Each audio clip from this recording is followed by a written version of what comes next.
जय हिंद। आप देख रहे हैं channel 9 TV live web news. Meerut मित्र, मैं हूं आपके साथ नवेद खान, एक बेहद सेंसिटिव खबर लेकर। खबर बेशक क्राइम की है, लेकिन बहुत संवेदनशील और बेहद हद से ज्यादा चौंका देने वाली। उत्तर प्रदेश के मेरठ से सटा बागपत एक ऐसी वारदात से सामने आई है वहां से जिसने इंसानियत को हिलाकर रख दिया है। जहां बच्चों को इल्म और तालीम, इंसानियत सिखाई जाती थी, वहीं पर हुआ एक ऐसा खूनी खेल जिसने पूरे समाज को सोचने पर मजबूर कर दिया है।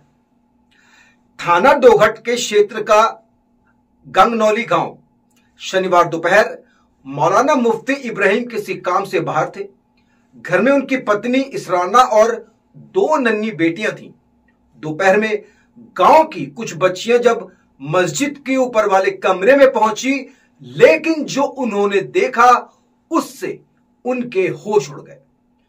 चारपाई पर आधा लटका शव, फटा हुआ सर, खून से लथपथ दोनों बच्चियों की लाश और दीवारों पर मौत की खौफनाक परछाई।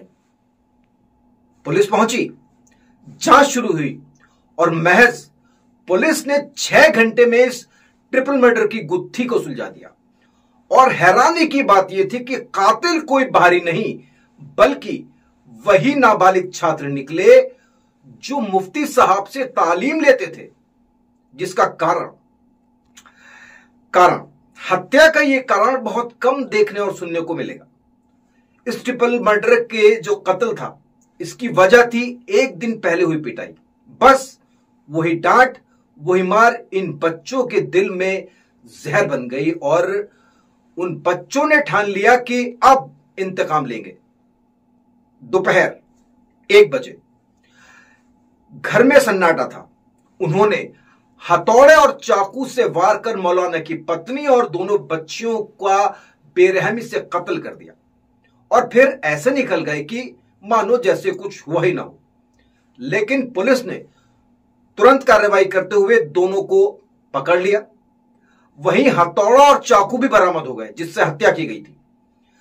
लेकिन इस घटना के बाद पीछे रह गई 3 लाशें, कुछ सवाल और एक गांव की टूटी हुई रूह। यह वारदात सिर्फ एक अपराध नहीं, एक आईना है हमारे समाज का, जहां बच्चों में गलतियों के डर से नफरत और हिंसा पनपने लगी है। जहां मोबाइल की दुनिया में संस्कार और सब्र दोनों खोते जा रहे हैं। और यहां एक सीख हम सब माता पिता और शिक्षक दोनों के लिए। माता पिता को समझना होगा कि हर गलती पर सिर्फ गुस्सा नहीं, कभी दिल से बात करना भी बहुत ज्यादा जरूरी है। वहीं शिक्षकों को याद रखना होगा, जरूर याद रखना होगा कि हर बच्चा सजा नहीं समझ जाता है। कभी एक थप्पड़ से ज्यादा असर एक भरोसे भरा शब्द होता है।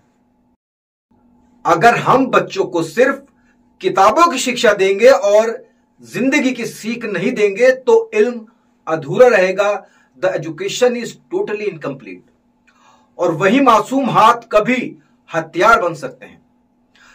बागपत की यह वारदात हमें याद दिलाती है कि बच्चों को सिर्फ अच्छे अंक नहीं, अच्छा इंसान बनाना भी जरूरी है। और यह भी हम सब की जिम्मेदारी है, चाहे अभिभावक हो चाहे वो शिक्षक हो।